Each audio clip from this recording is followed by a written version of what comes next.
2000년 뉴스룸 지금 시작합니다. 수리 PD, 독실이 제 사장이 함께하는 뉴스룸은 1990년부터 매년 주요 뉴스들을 살펴본 결과 2000년까지 왔습니다. 10년이 지났군요. 딱 10년 지났네, 그죠? 11년인가? 그래서 2000년, 대망 2000년을 하게 되는데 뉴스룸의 원래 취지가 있지 않았습니까? 뉴스룸 왜 했는지 아닙니까? 우리의 어린 시절을 보통 잘 모르는데 이번 시간을 통해서 우리의 어린 시절을 한번 알고 어떻게 우리가 지금 이렇게 살게 되었는지를 한번 돌아보는 시간을 가졌다. 그런 거 아닌가요? 똑똑한 학생이고 정확한 거. 그렇죠. 그러니까 우리가 아주 옛날은 알고 어른이 된 다음도 아는데 그 중간이 없으니까 맞아요. 그걸 확인해보고자 이렇게 했는데 2000년이 개인적으로는 세상에 대해서 잘 모르고 관심 없었던 거의 마지막 해 정도인 것 같아. 그러니까 2001년부터는 이제 세상 그때도 잘 몰랐지. 깨우쳐준다. 다 알았다. 그때부터 이제 세상에 좀 관심을 갖고 조금씩 알아보는 그런 시점이었던 것 같아요. 그래서 우리가 2000년 이후를 계속 다루는 건 좀 그런 것 같아.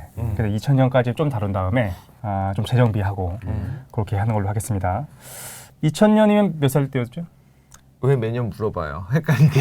근데 이게 생각보다 헷갈려요. 왜 헷갈리는지 난 모르겠는데. 생각보다가 왜 아니라 헷갈려? 언제나 헷갈려. 난 다 알고 있는데 니네 외우지를 않아. 그래요? 저는 20살. 진짜요? 20살이었어요. 왜? 아 그렇겠네. 왜 놀라? 맞네. 저는 끝자리가 항상 한 개 가기 때문에 맞네요. 20살이었고 독실이는 19살. 19살. 19살이었고. 19금을 이제 볼 수 있게 됐죠. 그래서 그때부터 못 보는 봤다고? 거구나. 아직은 못 보지. 아직 못 그때는. 봅니다. 전 이제 중딩으로 올라가는. 그러면 16? 아니 중딩. 14살? 14살. 14살이구나. 네, 14살. 이렇게 차이가 많이 나는군요, 차이 많이 우리랑. 나구나. 그렇구만. 어디 형들한테 눈을 똑바로 뜨고 지금 죄송합니다. 14살이었대. 14살이지. 그때 뭐 하고 있었습니까? 14살 때. 뭐 중1 때. 흙 퍼먹고 그랬던 것 같아요. 그래? 뭐야? 흙 퍼먹고. 흙을 퍼먹었어요? 먹고. 그랬어요. 천사소년의 이런 거. 네 맞아요. 카드캐터 체리 뭐 이런 거. 카드캐쳐 제일. 그런 걸 봤구나. 봤죠? 안 봤어요? 뽀로로 봤습니까? 뽀로로는 뽀로로 세대는 없었던 아니야? 세대 네, 아니야? 없었던 시대. 그렇구나. 그 정도는 아니에요. 뽀로로. 카드캡터 체리가 그 주제가가 남자들이 만날 수 없어 만나고 싶은데 그런 슬픈 기분이. 모이면 모르고 흩어지면 아는 노래라고. 몰라. 그 노래 몰라? 몰라. 전혀 몰라요. 나도 그 노래는 알거든. 모이면 알고 흩어지면 모르는 노래라고? 개인적으로는 부끄럽고. 모여가지고 야, 그 노래 알아 이건 부끄럽고. 하지만 한 번쯤은 다 들어보는. 한 번쯤은 알 텐데. 한번 불러주십시오. 노래 되게 좋아요. 만날 수 없어. 부끄러워. 만나고 싶어. 그런 슬픈 기분인걸. 세상 부끄럽고. 이 노래를 어떻게 모를 수가 있어? 그때는 이제 내가 뭐 하고 있었냐면은 2000년도에 재수를 했어요. 그래서 한참 그 종로학원 진짜 20살. 재수학원에. 그러니까 그때 막 봐야 되는 거 아니야? 그때 카드캡처 체리를 볼 만한 그런 상태는 아니었다. 이 연도가 2000년이긴 한데 궁금한 게 있어요. 2002년도에 최 사장님은 어땠어요? 2002년도요? 다들 이제 그 광장에서 날라다녔죠. 왜냐면 월드컵이었으니까. 대학로에 있었잖아요. 그래서 그때 기억나. 2002년도에 사람들이 그 기차놀이 대학로 전체에서 기차놀이를 했었어. 진짜? 그때 참 재밌었지. 뭐 했습니까? 2000년도. 2000년 전 대학생활 하고 있었습니다. 그렇구나. 빨리 갔으니까. 수제시니까. 그렇구만. 난 재수하고 있었는데. 딱 그때 딱 시작했는데 잠깐 그럼 독실님은 18때부터 시작한 건가요? 19이죠. 19. 그러니까 이때 대학교 1학년이 된 거지. 1학년이 된 거죠. 어땠어요? 그냥 흔히 생각하는 대학생인데 두 가지가 좀 다른 것 같아요. 일단 기숙사 생활하는 학교고 전부 다가 그리고 서울이 아니라 대전에 있다 보니까 정말로 이제 어떤 부모님들이라고 해야 될까? 그런 통제가 완전히 없어지는 거예요. 고등학교 때까지 어쨌든 사감 선생님도 있고 당직 선생님도 있고 더 자는 시간이 정해져 있고 하잖아요. 근데 2000년이 딱 된 순간부터 그냥 무한한 자율이 주어지기 시작하는 거예요. 수업도 안 들어가도 돼. 그러니까 물론 그거에 대한 대가 지불을 해야 되고 했지만 뭐 그런 걸 안 해도 돼. 그러면은 더 기억에 남겠다. 새천년과 함께 이제 그 자율이 시작된 거죠. 그렇죠, 맞습니다. 그래서 자율적으로 뭘 했습니까? 뭐 디아블로 하고 뭐 스타하고 그러지 않았겠습니까? 그랬어요. 자율적으로? 자율적으로. 그리고 자율적이구만. 다들 그때 근데 다 그러지 않았어요? PC방 거의 다 가고 그랬죠. 그치. 우리는 이제 기숙사에서 했지. 기숙사에서. 그랬겠네. 그러니까 이게 너무 고삐가 풀려버리는 거예요. PC방에 있으면 이렇게 시간이 됐네? 어쨌든 늦었네라는 걸 알 수가 있는데 돈이 떨어졌네? 뭐 이렇게 그런 거라도 알 수 있는데 이렇게 많이 나왔네? 그냥 그게 아니고 방에 들어가면 거기 이제 PC방인 거야. 보통 친구들이랑 같이 모여서 이렇게 하잖아요. 그렇죠. 이제 룸메이트랑 같이 하고. 근데 이게 정말 좋지 않다라는 생각이 들어요. 나만 잘못한 건가? 모든 학생들이 다 열심히 하는 학교에서 독실 혼자 디아블로 했다는 것을 알게 된 아닙니다. 룸메이트도 같이 있으니까. 둘이서 알겠습니다. 예. 그래서 2000년에 대해서 좀 알아볼 텐데 2000년 그러면 제가 좀 요약을 했어요. 2000년 그 한 문장으로 하면 이 정도 될 것 같다. 21세기를 1년 앞둔 새로운 천년. 그래서 전 세계는 이제 새로운 기대에 그런 기대감에 들떠 있는 분위기였다라고 2000년을 좀 볼 수 있을 것 같고 한국이 좀 특이해. 그러니까 우리가 같이 뉴스를 좀 준비하면서 뉴스가 그렇게 많지 않다는 생각을 하지 않습니까? 그러니까 생각보다 많지 않더라고요. 저도 그래서 좀 놀랐어요. 그러니까요. 저는 이제 딱 대학생이 되는 상황이니까 2000년부터의 제 생각은 확 이게 세상이 넓어진 거예요. 저한테는 지경이 넓어졌다고 해야 될까. 근데 실제 찾아보니까 나 별로 관심이 없었네. 뭐 없었네. 세계적인 사건에서 전반적으로 이제 계속해서 있는 이제 민족 분쟁이나 그런 거 계속 있는데 요 해만 특출나게 한 게 별로 없었어. 그러니까 다만 이제 한국은 이때가 굉장히 좀 중요한 해였다. 그래서 한국은 어땠느냐? 통일에 대한 기대 그리고 지금은 상상하기 좀 어려운데 반미 정서가 뜨거웠던 시기였어. 그러니까 지금 젊은 분들은 반미 정서 뭐 이상한 사람들 하는 거 아닌가라고 생각할 수도 있는데 이때 주류적인 분위기가 사실 반미 정서였어. 그래서 한총련도 좀 그런 게 있지 않았어요? 이때부터 이제 한총련이 무너지기 시작했고 제가 그거를 딱 화장실에서 봤던 기억이 나요. 화장실에 붙어 있었어요. 한총련 탈퇴에 대해서. 화장실에 그게 붙어 있어? 이게 거기에만 붙어 있어요. 맞아. 진짜 거기만 붙어 있어요. 다른 뭐 대자보 같은 게 학교에 있었을 수도 있겠지만 화장실에 들어가면 처음 보는 어떤 그런 것들이 붙어 있는 거예요. 근데 그 안에 있는 게 뭐 탈퇴를 요구하는 뭐 그런 탈퇴할 것인지에 대한 투표를 하겠다라든가 약간 그 흔히 말하는 대학생들의 운동권에 대한 메시지를 우리가 접할 수 있는 공간이 어떤 공간 화장실이었어요. 그러니까 총학생 애들이 한총련에서부터 탈퇴를 빠르게 하기 시작했던 게 이때부터라고 보면 좀 될 것 같고 그래서 반미 정서에 대해서 좀 부정적으로 평가하는 사람들은 소수의 어떤 집단들이 이걸 만들어냈다. 뭐 한총련이 됐든 아니면 이제 북한과 관련된 사람들이 만들었다라고 보는 사람들도 있는데 객관적으로 놓고 보면은 좀 그런 건 아니었던 것 같아. 이게 여러 가지 사안들이 엮여 있어가지고 그건 차차 알아보도록 하겠습니다. 사건 사고가 있었죠. 또 그렇죠. 그걸 촉발시킨 것도 있었고. 그래서 우리는 객관적으로 좀 알아보는 것도 재밌을 것 같아가지고. 객관적으로 하기가 힘든 게 우리 중에 한 분은 북한 출신이고 그리고 반미 아이콘 아닙니까? 반미 아이콘. 제가 북한에 출신됐습니다. 같이 좀 알아보는 걸로 하도록 하고. 그래서 별거 없는 거 해외부터 조금 살펴보도록 하겠습니다. 해외를 보면 사고는 뭐 매년 있으니까 자세하게 짚진 않을게요. 그래서 뭐 항공 사고들은 꽤 있습니다. 그래서 에어프랑스 4590편 아니면 싱가포르 항공 006편 뭐 추락 사고들이 좀 있었던 것 같고, 그다음에 산악열차 화재 사건 같은 것도 있고, 오스트리아 스키 휴양지였던 키츠슈타인홀은 비가 근처에서 산악열차가 화재가 난 그런 경우도 좀 있었다라는 거죠. 아유, 많이 죽었네. 근데 좀 독특한 거라고 개인적으로 생각했던 게 8월 12일이 되면 크루스크함 침몰 사건이 있어요. 그래서 러시아 핵 잠수함 크루스크호가 노르웨이 해안에서 폭침당해 그래서 승무원 118명이 전원 사망하는 사건이 있었는데 핵 잠수함이. 그래서 이게 궁금하더라고. 이게 어떤 사건인가. 그래서 크루스크함 침몰 사건은 이제 독지리가 자세하게 다룬다는 거지. 조금 더 자세하게 다뤄볼 것 같고 뭐 사실 이게 영화화도 됐기 때문에 좀 많은 분들이 알 수 있을 것 같아요. 아, 이거 영화로 있어요? 네. 잠수함의 어떤 침몰에 대해서는 뭐 여러 가지 항상 있어 왔는데 핵 잠수함이었던 것들도 있고 그다음에 그때 이제 러시아의 대처가 조금 문제가 있었다. 그때 누구였을까요, 대통령이? 이때 푸틴이 당선이 돼. 그때 당선된 지 얼마 안 돼. 한 100일 정도 지났는데. 맞아. 이때부터 이제 푸틴스러움이 여기 드러나기 시작하거든요. 아, 그래요? 처리하는 과정에서 서방의 어떤 원조들의 제의를 다 거절을 하고, 그러니까 뻔해요. 그냥 딱 들으면 어떻게 했을 것 같아?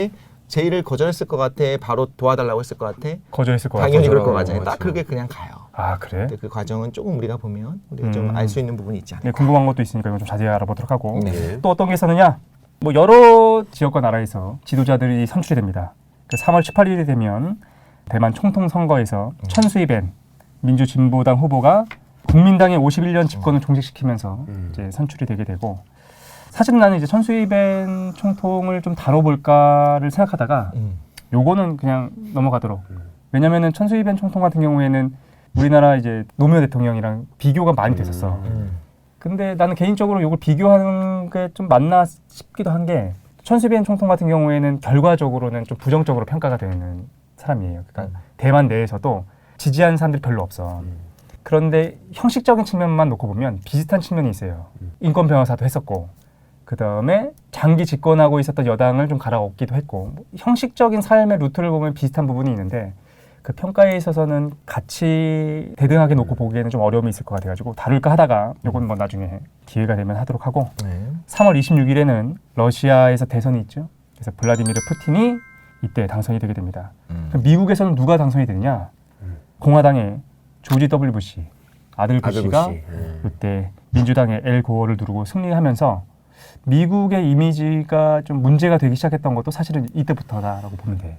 그러니까 반미 아까 전에 우리 얘기했잖아. 한국에서 반미 정서라는 것이 한국만 있었던 것이 아니고 조지 부시 대통령의 어떤 정당하지 않은 여러 가지 정책들 때문에 세계적으로 미국에 대한 어떤 입지가 많이 줄어든 상태였다. 트럼프급입니까?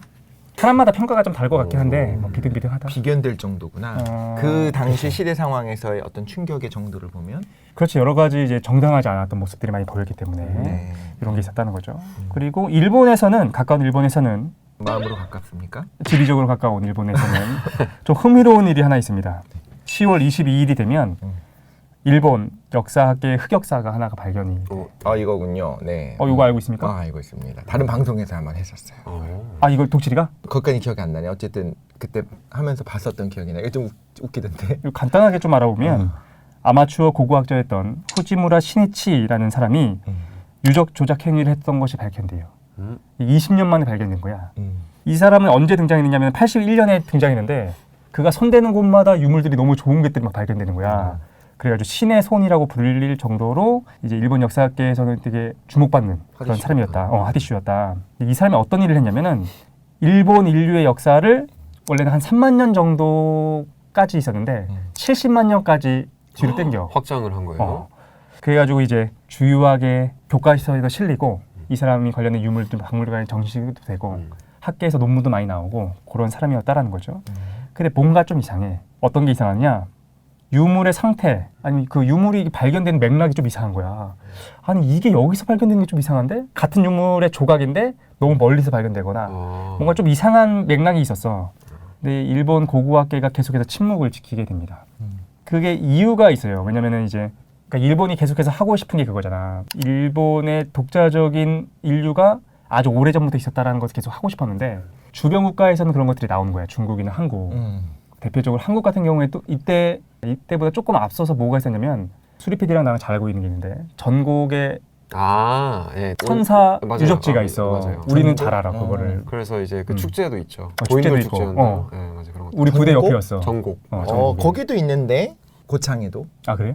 고인돌이 되게 한반도 전역에 있어요. 맞아요. 어차피 무덤이니까. 그래서 한국 같은 경우에도 이제 공룡 발자국도 있고. 인류가 탄생한 거를 많이 이게 그 뒤까지 이제 미룬 거야. 일본 같은 경우 일본 고고학계 전체에서도 이제 급했던 거지. 그걸 원했던 거지. 필요했었네. 그래서 이제 후지무라 시니치의 유물이 좀 문제가 있어도 고고학계 전체가 좀 침묵을 하고 있었던 게 있었다라는 거야. 맥락이 좀 이상해도. 그 침묵으로 그냥 침묵 그래. 이게 중요하다. 뭐 지지는 아니야. 뭐 이제 문제 제기를 했으면 더 좋았겠지만 문제 하는 제기를 사람도 있었을 수 있고. 그치, 문제 제기를 하면 더 문제가 커지니까. 그래서 일본 마이니치 신문에서 발굴 현장에 카메라를 설치하고 기다리게 됩니다. 그러면서 뭘 찍게 되느냐? 몰카를. 그가 유물을 묻고 다시 파내는 장면을 촬영하게 된 거야. 근데 마이니치 신문이 좀 신중했던 게 이걸 바로 공개하지 않고 기다려. 그래서 이 시니치가 요거를 이제 학계 이런 내용이다라고 발표를 하는 것까지 본 다음에 그치. 그렇게 안 하면 어쨌든 핑계가 될 수 있어. 그치. 내가 뭐 예행 연습해본 거다. 그렇지. 뭐 이런 식으로 여러 가지 할 수 있으니까. 그래서 이제 딱 걸리게 됩니다. 이런 방식으로 20년간 162곳의 유적을 허위로 만든 것이 밝혀지게 되었고 어쨌든 고고학계에서는 제명되죠. 그리고 일본 역사학계, 고고학계 전체가 비난을 받게 됐던 사건이다라는 거죠. 근데 아무리 일본 고고학계에서 숨겨졌다 하더라도 어떻게 20년을 이렇게 할 수가 있어요? 능력이 있었던 건가? 이게 사실은 나는 이걸 보면서 어떤 생각이 들었냐면은 우리가 갖고 있는 그거 있잖아. 그 학자들 아니면 학계의 어떤 객관적인 어떤 조사를 하고 객관적인 어떤 팩트만을 할 것이다라고 생각하는 사람들이 대부분이거든. 근데 나는 그렇게 생각하진 않은 것 같아. 그 학계라는 것도 사실은 이제 자금에 의해서 움직이고 그 다음에 과학자 한 명 한 명의 자신의 주관이나 그런 거에 따라서 움직임이 크거든. 그런 걸 좀 잘 보여준 건 아닌가? 난 좀 개인적으로 그런 생각을 갖고 있습니다.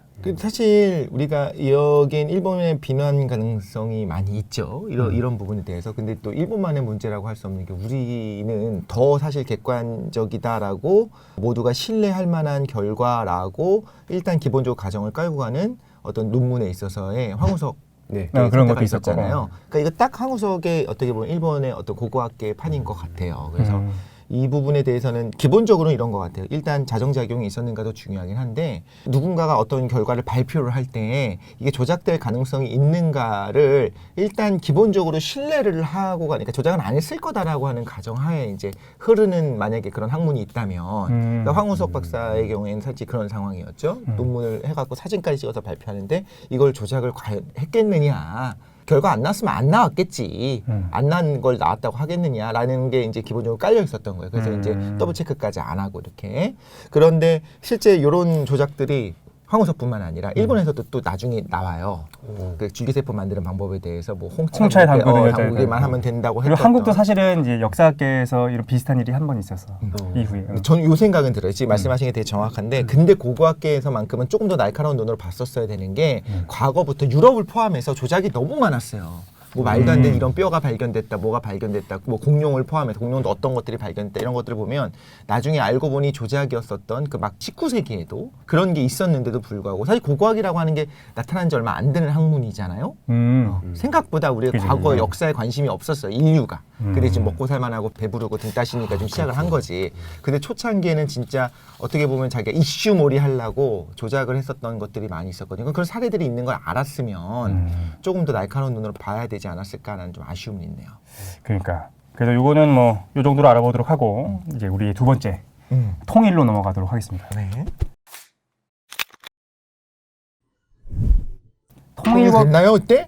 아니 통일 분야를 보도록 하겠습니다. 분야. 그리고 다들 지금 독실이 같은 그런 리액션이 나오는 시기였어. 거의 통일이 되나? 될 거라고 생각했던 것 같은데. 그렇죠. 그래서 그걸 알아보도록 하겠습니다. 한국에서는 사실 2000년 이때가 굉장히 이슈화됐던 사건이었는데 역사적인 남북 정상회담이 개최되게 됩니다. 분단 55년 만. 지금까지 이제 뭐 이렇게 오래 걸렸어? 그러니까 오래 걸렸어. 정상끼리 만나기 뭐 이렇게 오래 걸려? 그러니까. 이게 그 이후에는 한 5차례 정도 정상회담이 있어요. 그러니까 지금까지, 그러니까 지금에 이르기까지는 5차례고 대통령은 이제 3분이 만났던 거지. 김대중 대통령, 노무현 대통령, 그다음에 문재인 정부에 들어서서 3번을 만나니까 총 5번 정도 만났다라고 보면 될 것 같습니다. 그 전에 김일성과의 어떤 만남에 대한 이야기가 있었는데 저 초등학교 때 있었던. 그걸 우리가 다뤘어. 뉴스룸에서 94년도를 할 때 김일성 그때 주석이었지. 김일성 주석하고 김영삼 대통령이랑 정상회담을 하려고 하고서 한 일주일 정도를 남겨둔 다음에 이제 김일성 사망하는 사건이 그때만 전쟁 있었죠. 난다고 막. 그렇죠. 그랬었던 게 있었어. 어쨌든 그 얘기를 좀 해보도록 합시다. 그래서 우리 처음으로 만났었던 남북 정상회담. 그래서 김대중 대통령과 김정일 위원장이 2박 3일간 평양에서 진행했던 회담이었다라고 볼 수 있습니다. 그 결과로 6.15 남북 공동선언이 발표됐다라는 거죠. 이게 어떻게 이루어졌냐면 94년 얘기를 해야 돼. 네. 94년이 되면 북핵 문제가 세계적으로 이슈가 되게 되죠. 그래서 지미 카터 전 미국 대통령이 핵 문제를 중재하기 위해서 북한에 가게 됩니다. 이것도 대단하다. 잠깐만 현 대통령이었나요 그때? 전 대통령. 그때 전 대통령이. 그때 전 그렇죠, 대통령. 그렇지. 예. 요때 김일성 주석이 김영삼 대통령과의 정상회담을 제시해요. 기억나지? 이거 94년도에 다뤘었어. 그래서 김영삼 대통령이 즉각 수락하게 되고 하지만 그해 7월에 김일성 주석의 갑작스러운 사망이 있게 됩니다. 그리고 기억나? 김영삼 정부에서 조문을 거부해. 할까 말까 고민하다가. 그렇지. 그걸 우리가 논쟁도 같이 한번 했었지. 그리고서 분위기가 급냉하게 된다라는 거였습니다. 그래서 그 이후에는 이제 북한이랑 이제 한국 정부랑 분위기 안 좋아요. 그러다가 98년이 되면 김대중 정부가 들어서면서 북한과의 대화 의지를 밝히게 되었다라는 거죠. 그리고 2000년 3월에 독일을 국빈 방문 중이던 김대중 대통령이 베를린 선언을 발표하게 돼. 이게 뭐였냐면 이제 베를린 자유대학에서 이제 발표했던 건데 뭐 한 4가지 정도가 있어요. 민간 차원에서 어떤 경제 협력을 계속해서 추진하겠다라는 것도 있었고, 그다음에 남북 간의 화해 협력을 본격적으로 진행하겠다.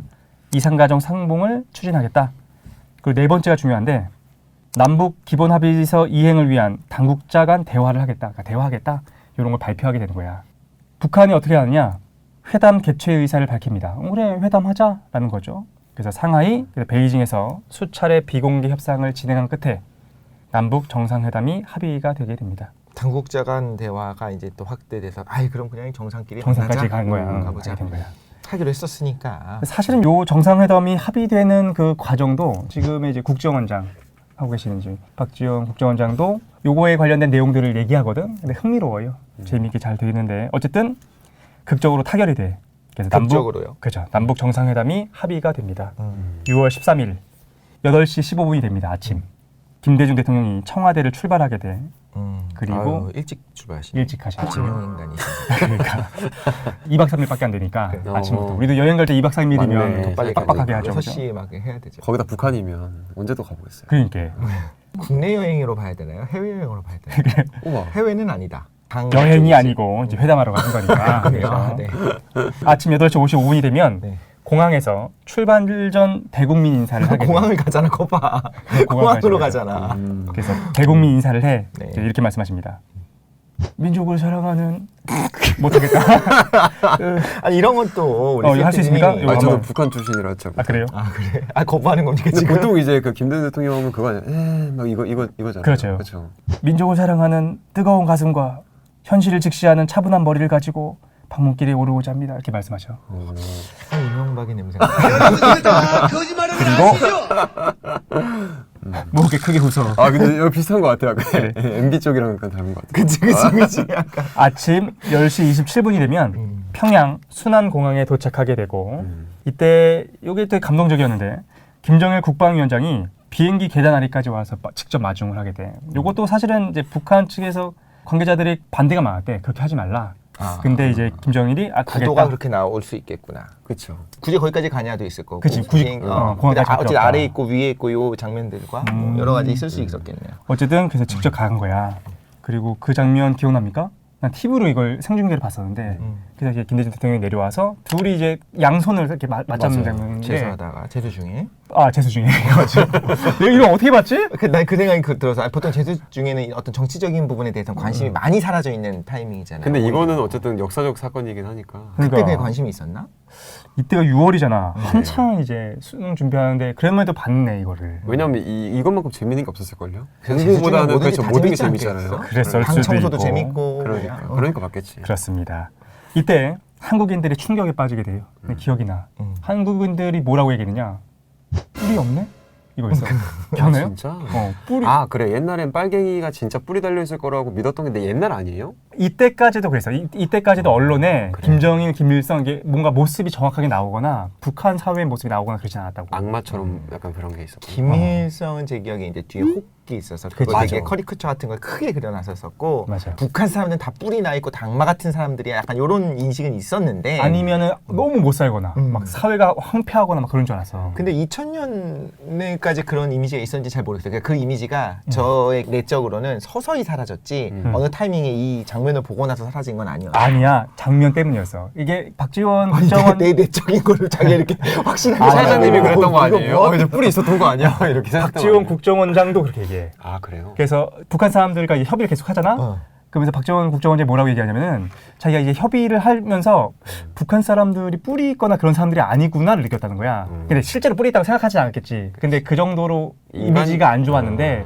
같은 사람이구나를 느꼈다라는 거지. 근데 그런 발언 자체가 당시에 또 되게 문제가 됐겠다. 이건 나중에 얘기한 거예요. 나중에. 아, 나중에. 어쨌든 근데 요때 외국 기자들 1,000여 명도 기립해서 박수를 칠 정도였어요. 그 만남을 딱 했을 때. 근데 이거는 그럴만하지 않나요? 그렇죠. 무조건. 그리고 이 중앙 과정은 생략하겠습니다. 근데 여기저기 많이 가고. 일본만 싫어했을 것 같아. 그렇지. 일본은 이렇게 좋아하지 않았을 것 같아. 그리고 마지막 날 6월 15일 날 6.15 중요한 거 왜 싹 빼놓고 마지막 날로 가죠? 중요한 이게 중간중간에 이제 협의도 많이 하시고 여기저기 이제 공연도 관람하시고 뭐 이런 걸 하게 됩니다. 그리고 6월 15일 날 6.15 남북 공동 선언을 발표하게 돼요. 이 장면도 되게 유명한데 두 분이 같이 서 있는데 김 대통령이 이렇게 손을 이렇게 잡으면서 이렇게 맞아요. 올려. 그래서 우리 두 사람이 챔피언. 공동 성명에 완전히 합의를 봤습니다. 축하해 주십시오. 뭐 이렇게 얘기하는 그 장면이 있어요. 그래서 이런 일이 있었죠. 이 궁금한 게 있어요. 이제 그 공동성명 얘기할 거죠. 네네. 그래서 제가 시작하기 전에 궁금한 거는 이거 예전에 한번 살짝 한 적이 있었나? 살짝 뉴스로는 했어? 아니었던 것 같은데 뭘 살짝 했어? 정말 궁금한 게 어떤 조약이나 네네. 어떤 합의가 이루어져요. 그런데 어떤 특정 정권에서 이루어져요. 근데 항상 그게 궁금했던 거예요. 사실 어떻게 보면 요거는 좋은 거였고 이 합의가 계속 이루어졌으면 좋겠다라고 하는데 예를 들면 반대로 뭐 위안부 문제에 대한 합의를 박근혜 정권에서 하기도 했었죠. 맞아요. 그럼 어떤 정권에서 어떤 분명히 그 정권을 이루고 있는 그 구성원들이 누군가는 독단적이라고 얘기할 것이고 누군가는 그냥 어쨌든 우리 사회 구성원 전체의 어떤 그걸 받아들이지 않은 상태로 무언가 합의를 하는데 국제적인 분명히 효력이 있는 무언가를 합의를 해. 그럼 그게 그 다음 정권 계속적으로 그러니까 이 정부뿐만 아니라 이 나라와 나라 사이의 조약으로서 인정되는 게 되게 그래라는 생각이 들 때가 있는 거예요. 우리는 이걸 지켜라라고 계속 이야기를 하고 지키는 것이 좋은 것이다라고 이야기하는 게 너무 당연하게 있잖아요. 6.15 같은 경우에는. 근데 반대로 이전 정권 우리가 별로 좋아하지 않는 혹은 뭐 누군가는 되게 좋아할 수도 있겠지만 정권에서 했었던 여러 가지 합의들에 대해서는 야 너네 월권이다. 너네가 말하자면 일종의 분명히 이제 적합하게 물론 대통령이 되고 어떤 선거를 통해서 됐음에도 불구하고 그 정책들의 추진에 대해서 우리 인정하지 않겠다라고 하기도 한단 말이죠. 그렇죠. 그래서 이제 좀 극단적인 예를 들었지만 어떻게 생각해요? 좀 궁금할 때가 있어요, 그게. 이게 그 전체주의 국가나 독재 국가에서 민주주의 시스템 자체를 비난할 때 가장 많이 하는 비판 중에 하나거든요. 약간만 더 덧붙이면 이번에 이제 트럼프가 이제 바이든으로 바뀌었잖아요. 그러면서 모든 정책들이 전면 수정이 될 거야. 트럼프가 했었던 여러 가지들이 없어지거나 아니면 재검토되는 거. 근데 이게 되게 이상하다는 생각이 들기도 하는 거예요. 분명히 국가 간의 약속을 한 거지 트럼프 개인과의 약속을 한 건 아니고 혹은 내 임기 중에 하겠습니다를 약속한 건 아니라는 거예요. 그런데 어쨌든 그게 어떤 경우는 손바닥 뒤집어지는 것이 오히려 정당하게 보일 때도 있고 내 눈에 봐서도 맞아. 어떨 때는 그러면 안 되는 거 아니야? 라고 할 때도 있거든요. 이것도 내 입맛대로 내 프레임으로 세상을 보는 게 아닌가라는 생각이 들어서 네, 어떤가요? 어떻게 생각하십니까? 근데 정말 모든 게 바뀌나요? 그렇지 않지. 그렇죠. 그러니까 사실 보이는 것들은 바뀌는 것들을 보여줄 수밖에 없는 것 아닌가라는 생각이 들거든요. 왜냐하면 정권이 바뀌었으니까. 그렇기 때문에 지금 북실님이 하는 말은 전체적으로 다 만약에 바뀌었다. 그러니까 5년 동안 해왔던 걸 이 정부 때는 또 바뀌고 그러니까 왜 이게 이어지지 않느냐라는 것이라면 독실이 문제 제기의 핵심은 사실 그건 거지. 그러니까 계속해서 영원히 집권하지 않는 정부가 국민의 전체 의견을 반영한 것도 아니라고 했을 때 어떤 국제적인 협약을 했을 때 그것이 계속해서 그 협약이 효력이 있을 수 있겠느냐 그걸 묻고 싶은 것 같아요. 어떻게 생각하십니까? 이게 그 두 가지를 다 반영한다고 생각해요. 첫 번째는 이제 민주주의라는 것 자체의 건강성을 반영하기도 하고 또 두 번째는 이제 아까 전에 얘기했던 것처럼 독재 국가나 전체주의 국가가 민주주의 시스템 자체를 비판할 때 이게 민주주의의 비율점의 대표적인 사례다라고 얘기하는 두 가지 측면이 다 있다는 생각이 들거든. 근데 아까 수리 PD가 얘기했잖아요. 그러니까 모든 걸 다 뒤집는 건 아니잖아. 어떤 것들 살아남냐면은 정말로 국민적 합의가 어느 정도 이루어진 것들 그런 것들은 아마 뒤집히지 않을 거야. 하지만 국민적 합의가 없었거나 전 정부에서 독단적으로 진행하거나 문제가 많았을 경우에는 뒤집힐 수도 있고 그게 이제 국제사회에서 보면 혼란스럽게 보일지 모르지만 민주주의 사회가 만들어낼 수 있는 건강성 중에 하나는 아닌가. 정말 괜찮은 건 남고 문제가 되는 건 다시 사라지고. 저는 그 조약 당사자가 되는 그 나라에서는 당연히 그렇다고 생각하는데 그리고 정말 부당하다 싶은 거는 또 국민의 힘으로 어떻게든 뒤집을 수 있어야 된다고 봐요. 근데 이제 국제사회에서는 그러면 그 나라에 대한 어떤 조약에 대한 신뢰가 떨어질 거고 맞아요. 조약을 맺은 그 반대 국가에서는 너네 그렇게 합의를 다 해놓고서 이제 와서 뭐 하는 거냐라는 주장도 사실 정당하잖아요. 거기 입장에서는. 그 사례가 사실은 요 남북 그 정상회담 요 사례 뒷부분에서 나올 거예요. 왜냐면은 일본과의 어떤 조약을 좀 생각한 거기도 한데 저는 북한에서 여기까지 끝까지 얘기는 못할 텐데 북한에서 나중에 이제 노무현 정부와 남북 정상회담을 하거든요. 요때 이거는 이게 내 추측이고 꼭 그런 건 아닌데 이때 김정일 위원장의 표정이 굉장히 안 좋아. 근데 그 이유가 있어. 난 합의를 그 남북 정상회담을 한 것 자체만으로도 대단한 의미가 있다는 생각이 드는데 그러면 좀 얘기를 한 다음에 왜냐면은 바뀌어. 뭔가 계속해서 조금씩 바뀌어요. 정권이 바뀌면서 그 전 정부에 했었던 문제들에 대해서 바뀌고 다시 재번복하고 문제 제기를 하는 일이 있고. 근데 문제는 근데 김정일 입장에서는 자기는 그냥 쭉 한국으로 가고 그러니까. 있는데 독재 국가나 전체주의 국가 같은 경우에는 계속 하니까 정책의 일관성이 있거든. 그러니까 이걸 받아들이기 힘들었을 수도 있겠다. 근데 저는 남북의 문제는 좀 다르다고 생각이 드는 게 북한이 사실 화전양면을 많이 했잖아요. 그치, 뭔가를 하고 나서 중간에 북한이 그런 것들을 하면 그러면은 우리 측에서도 정책을 계속 유지할 수가 없는 그런 계기들이 생기잖아요. 물론 그렇기 때문이죠. 그래서 희한하게 북한 편은 안 되네. 여기가 좋더라고요. 나만이 살기 좋아요. 사실 이거에 좀 예민해서 토론을 안 하려고 했었는데 어제 말이 나왔으니까 좀 얘기를 들어본 다음에 뒤에 가서 한번 좀 같이 얘기해 보도록 하겠습니다. 조금 더 가보면 우리 어디까지 얘기했냐면은 남북 정상회담에서 그 합의문이 도출됐다. 그러니까 5가지 정도가 그 합의가 되거든요. 근데 길어. 그래서 요거를 뭐 찾아보면 금방 나오실 테니까 대충 얘기하면 1항은 이거야. 자주적으로 통일하자 이거예요. 통일 문제를 자주적으로 해결하자. 뭐 이거는 뭐 당연한 얘기지. 두 번째, 남측의 연합 제안 그리고 북측의 낮은 단계의 연방 제안이 공통점이 있다. 그러니까 서로 생각하는 통일의 방향성에서 공통점을 우리가 찾을 수 있을 것 같다. 그걸 인정하자. 했었구나, 북측이. 그거를 얘기합니다. 세 번째는 이산가족 교환, 방문, 비전향 장기수 문제 해결하자. 이것도 뭐 당연한 거고. 지금 비전향 장기수도 대단한 것 같아요. 그분. 그렇죠. 그렇지. 진짜. 요때 돌아가 그래서 실제로. 그 네 번째, 재반 분야에서 협력 교류를 활성화하자. 그리고 다섯 번째는 당국 간 회담을 계속 지속적으로 개최하자. 이런 거에 협의하게 됩니다. 여기까지만 보면 이게 뭐 좋은 뒤집고 할 게 없는데 전혀. 근데 요거는 뒤집히진 않아. 그렇죠. 이 전기 그렇지. 굵직굵직한 굵직하니까. 것들은. 네. 그래서 어쨌든 한반도는 어땠느냐? 통일할 것만 같은 분위기였다. 진짜로. 그래서 이후에 빠르게 이산가족 상봉, 그리고 금강산 관광, 민간 교류 사업이 진행되게 되고 아까 말씀드렸던 것처럼 비전향 장기수 송환 63명이 판문점을 거쳐서 북측으로 돌아가게 됐죠. 그리고 DMZ에서도 확성기를 사용했던 상호 비방 우리로 온 것이 아니라 간 거군요. 보낸 거야 우리가. 근데 왔다 갔다 많이 하지 않았어요? 그 이후에도 계속 했었지. 음악도 막 하고 막 그런 식으로. 그치, 문화 교류도 하게 됐고. 그리고 특히 우리 기억 속에 남아 있는 건 시드니 올림픽이었습니다. 9월 15일 날 시드니 올림픽을 개최하게 되는데 남북 올림픽 선수단이 동시 입장하게 되는 사건이 있었죠. 기억납니까? 네. 국기가 한반도기. 국기 맞아. 그렇죠. 파란색. 그걸 했었지. 그래서 복장도 통일했었어. 그래서 남색 재킷 그리고 밝은 베이지색 바지 그리고 주황색 타이를 딱 메고서 다 같이 이제 가게 된 거죠. 이쁘다. 남한에서는 농구 선수 정은순 그리고 북한에서는 유도 감독 박정철이 함께 한반도기를 맞들고 200개국 중에서 96번째로 스타디움 오스트레일리아에 입장하게 됐다라는 거였죠. 이때 기억이 좀 많이 남는 것 같아요. 감동의 순간이죠. 이런 것들. 감동적이었지. 맞아요. 결론. 2000년은 갈라졌던 한민족의 재결합 의지를 한민족 스스로가 확인했던 시기였다라는 거죠. 근데 통일될 줄 알았어. 진짜 분위기 정말 좋았는데. 그렇지. 네. 그래서 그게 기억나요? 네. 예산이. 어렸을 때도 그러니까 좋았던 분위기밖에 생각 안 나요. 너무 갑자기 좋아져서 진짜 통일되나 보다라고만 생각했던 거예요. 그 통일 문제에 대해서만큼은 애들도 다 안다. 맞아. 학교에서 얘기가 나오기도 하고 하니까 그 이슈에 대해서는. 그리고 제 나이 때까지만 하더라도 김일성이 죽은 것도 저 기억나거든요. 뉴스에 나왔던 게. 왜냐하면 너무 대대적으로 나왔기 때문에. 그래서 북한이랑 남한이랑 이런 일들이 있는데 이게 갑작스럽게 잘 되고 있으니까 그래서 뭐 잘 되나 보다 이렇게 생각했던 것 같아요. 그렇지. 아주 큰 물길에서 이게 잘 되니까 다들 이게 좋아했지만 사실은 그걸 우리가 생각을 해야 돼. 남북이 계속해서 화해의 모드로 나가는 걸 모든 사람이 좋아하는 건 아니야. 그렇죠.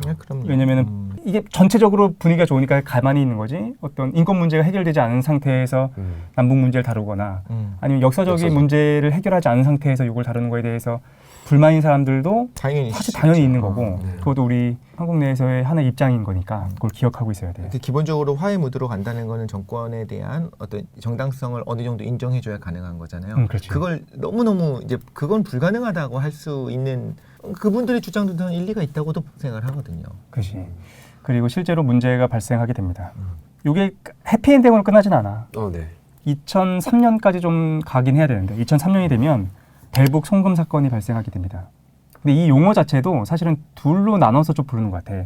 대북 송금 사건을 좀 부정적으로 보는 분들은 대북 송금 사건이라고 하지 않고 앞에 불법을 붙여. 불법 대북 송금 사건이다. 그리고 이 사건 자체만을 좀 객관적으로 언급하려고 하는 사람들은 그냥 대북 송금 사건이라고 얘기를 하는데 대충 얘기하면 이게 뭐냐면 그냥 대북 송금을 한 거야. 근데 이게 대가였다라는 거지. 남북 정상급 회담에 대한 대가로 보냈다. 이게 이제 논쟁점이었는데 객관적으로 이제 사건을 한 문장으로 얘기하면 이겁니다. 그룹 현대가 4억 5천만 달러를 국가정보원 계좌를 통해서 북에 지원했던 사건이 2003년에 이제 밝혀지게 돼요. 4억 5천만 달러를? 그러면 5천억 정도가 되는 거야. 현대가 큰 기업이긴 한데 와 진짜 대단하긴 하다. 그걸 동원할 수 있다고? 그지. 이걸 어떻게 동원했는가가 문제가 되는 거야. 예. 어쨌든 현대는 이를 통해서 7대 사업권을 따내게 됩니다. 철도, 전기, 통신, 관광, 그다음에 뭐 개발하는 것들 7가지를 따내는 조건으로 보내게 된 거야. 어디에? 한국에? 북한에. 북한에 정부랑 딜을 한 거죠. 국정원을 통해서 보내게 된 거야. 그러니까 이 7대 사업권이 한국이 아니라 우리나라가 아니라 북한 북한에 개발권. 근데 북한 사실 개발을 못했으니까 나가리네요. 이게 이제 김대중 대통령이 뭐라고 이제 요 관련돼서 얘기를 하냐면은 현대가 기존부터 이제 북한과 계속해서 협상을 해오고 있잖아. 그러니까 정부가 현대를 통해 가지고 북한과 이렇게 접촉을 계속 해왔다. 소방문도 그렇죠. 마찬가지고. 맞아. 예. 어쨌든 수사 결과부터 본 다음에 좀 얘기를 더 해보도록 합시다. 그래서 결과 어떻게 됐느냐? 수사 결과 저 누가 수사한 거야 그럼? 국회가 특검을 통해 가지고 네. 요걸 수사하려고 그래. 검찰도 행정부인데. 그러니까 그 특검을 특검. 그래서 한 거예요. 그래서 특검을. 우리 특검에 대한 얘기도 지난번에 하지 않았습니까? 네, 그렇죠.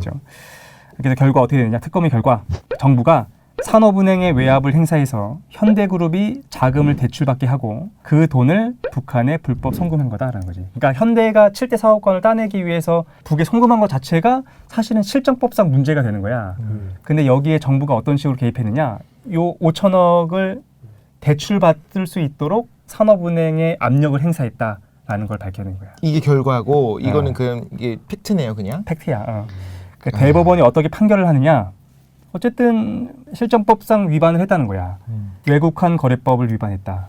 그리고 남북 교류 협력에 관한 법률도 위반했고 특정 경제 범죄 가중 처벌에 관한 법률도 위반했다. 그래서 대법원에서 판결을 내리게 돼. 아 근데 가장 궁금한 게 왜 보낸 거예요? 소방북한 것처럼 그거랑 같은 건가요? 연장선상인가요? 아니면 아까 앞서 말씀드렸을 때 남북 공동 합의 그거 때문에 이 5천억을 보냈다고 지금 말씀하셨잖아요. 이번에 북한이 요구했겠지. 그게 당시 야당의 주장이었어. 이게 대가 아니냐, 솔직히 대가라는 거지. 그러니까 정부가 진짜 돈을 준 게 아니라 어쨌든 기업의 압력을 통해서 현대도 이득을 취하긴 하지만 어쨌든 그거에 길을 열어준 게 정부가 중간에서 외압을 행사했던 거 아니냐. 그게 실제로 밝혀진 건가요? 해석하기 나름인 것 같아. 해석하기 나름. 해석이 나름인 것 같아. 근데 어쨌든 그래서 김대중 대통령이 이제 공식적으로 이거에 대해서 이제 발표도 해. 그래서 북한을 공개된 장소로 끌어내기 위해서는 필요했던 어떤 필요악이었다라는 얘기를 하게 돼. 그래서 끌어낸 거다. 왜 네. 그러면 지금 아쉬운 거 네네. 말하자면 이제 현행법 실정법을 위반하면서 했잖아요. 근데 이거는 특별법을 만들면서 통과시켜서 할 수도 있는 거였잖아요. 그러니까 필요한 거에 대해서는 사람들이 이제 인식에 오케이 동의를 하고 있으니까.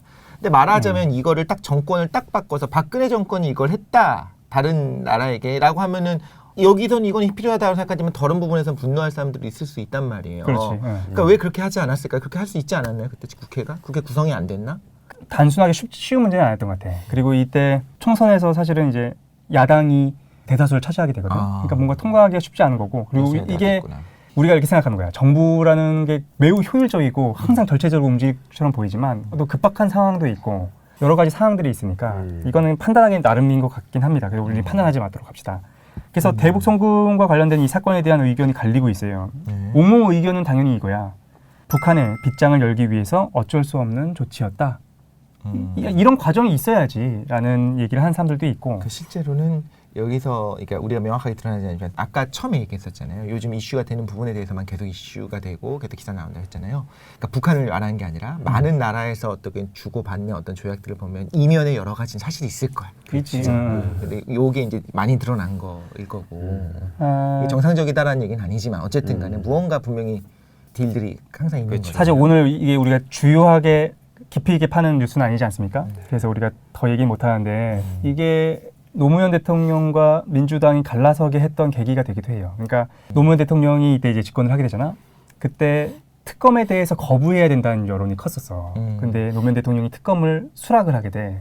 DJ 계열과 그다음에 노무현 대통령 계열이 나눠져 가지고 그 문제가 계속해서 발생하기도 하고 이런 있게 됩니다. 어쨌든 비판 의견이 있어요. 대북 송금 사건에 대해서. 대북 송금 자금이 현재 핵무기를 만든 게 사실이다라는 거야. 그렇네요. 그러니까 이게 저는 이 얘기를 듣기 전에는 아니 이게 뭐 해봤자 솔직히 뭐 많이 보냈겠어. 그러니까 많이 보낸 건 알고 있는데 퍼센테이지로 따지면 그게 그렇게 클까라는 생각을 조금 했던 것 같아요. 이전 뉴스를 계속 진행해 왔음에도 불구하고. 아 그래? 근데 5천억을 보냈다고 하면 그렇지. 많이 보낸 건 사실이니까. 그러니까 이 대북 송금 사건에 대해서 비판하는 사람들을 아유 통 크지도 않게 야 그럴 수도 있지라고 그냥 묻기에는 그러네요. 왜냐면은 이제 북한 자체를 아까 전에 이제 수리 PD가 얘기했던 것처럼 계속해서 이중적인 행동을 보이고 있잖아.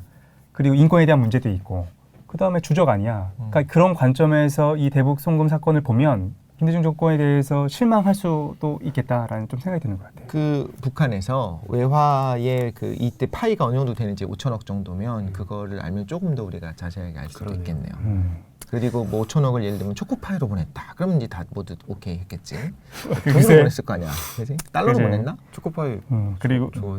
근데 이때 현대가도 사실은 그래서 이것 때문에 문제도 많이 발생하기도 하고 곤란도 했네요. 곤란도 하기도 하고. 입장에서도. 그래서 이런 사건이 있었고 사실 그런 거 있잖아요.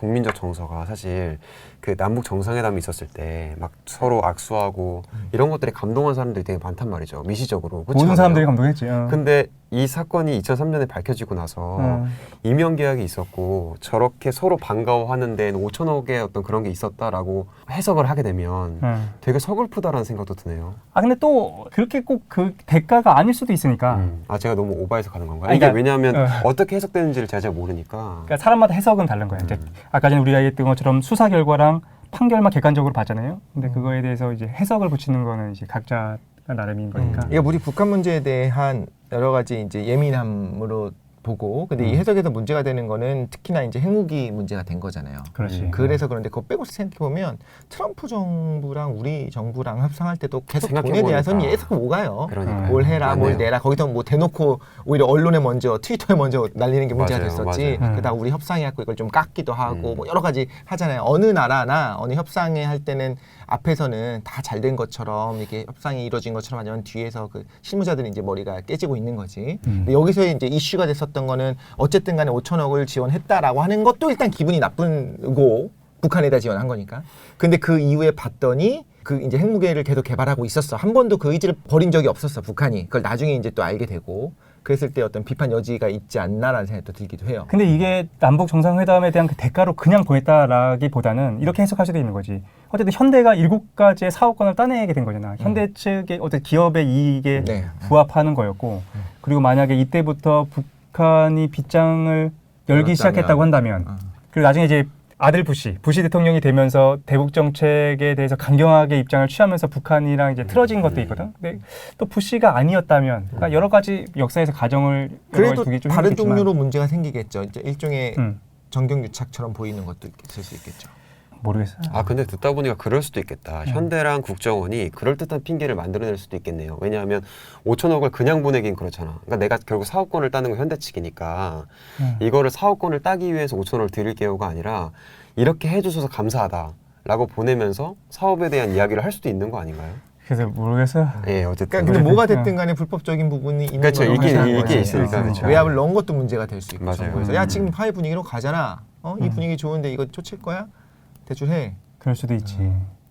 그냥 어려운 것 같아. 그러게요. 뭔가 우리 이제 어렸을 때는 그런 생각을 하잖아. 우리가 어른들의 세계에서는 바른 길로만 갈 수도 있겠다라는 생각을 하잖아. 근데 현실적으로는 어려운 것 같기도 하고. 그러니까 이게 바른 길일 수도 있다는 생각을 해야 된다는 거죠. 맞아. 국제 사회에서는 무언가가 오갈 때 신뢰와 인류애와 사랑과 그 좋아하는 거 있지 않습니까? 그렇죠. 잘 그거는 되고. 없다. 사실 이면에는 그러니까 어떤 경우는 대놓고 현금을 요구하는 경우 그렇지. 혹은 현금을 줄게라고 하는 것도 있지만 그게 아니더라도 어떤 사업권을 줄게 뭘 할게 앞으로 이렇게 해줄게 뭐 이런 거가 없는 조약은 없다. 그러니까 굉장히 냉정하다고 봐야 되는 거죠. 우리가 너무 착해가지고 우리 나라가 혹은 어떤 정부의 수뇌부가 그래서 당선이 딱 된 다음부터 그래 바이든은 인권을 이게 하는 나라니까 이제부터 너희들에게 풀어줄게 퍼줄게 이런 건 없다고 봐야 된다는 거잖아요. 그렇지. 그래서 어려운 문제인 것 같고 사실은 이거는 요 사건만 놓고 그냥 여기 평가를 끝내버리기에는 사실은 뒤에 연결되는 사건들이 많고 사실은 어떤 역사적 사건이라는 것이 뒤에 어떤 결과들이 발생했는지에 따라서 또 해석이 달라지는 그렇죠. 거니까 여기서 우리가 성급하게 평가하는 거는 좀 보류하도록 합시다. 그리고 나중에 또 뒤에 역사에 대해서 알고 난 다음에 다시 보는 것도 괜찮을 것 같다는 생각이 들었어요. 여기까지 우리 2가지 봤습니다. 세계에서 어떤 일이 있었는가 간단하게 살펴봤고 두 번째로는 이제 한국 사회에서 2000년도에 가장 큰 사건 중에 하나였던 그 남북 정상회담에 대해서 좀 알아봤습니다.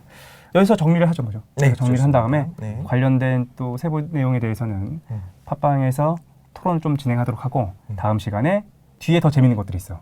사회 정치 관련된 2000년대 요약을 조금 더 이어가도록 하겠습니다. 확실하죠. 더 재밌죠. 재밌고 민감한 사안들이 흥미로운 사람. 흥미스러운 민감하면 사안들이 있어서. 재밌죠. 그렇죠. 네. 그래서 일단 2000년 요약 첫 번째 뉴스룸 여기서 마치도록 하겠습니다. 감사합니다. 감사합니다. 감사합니다.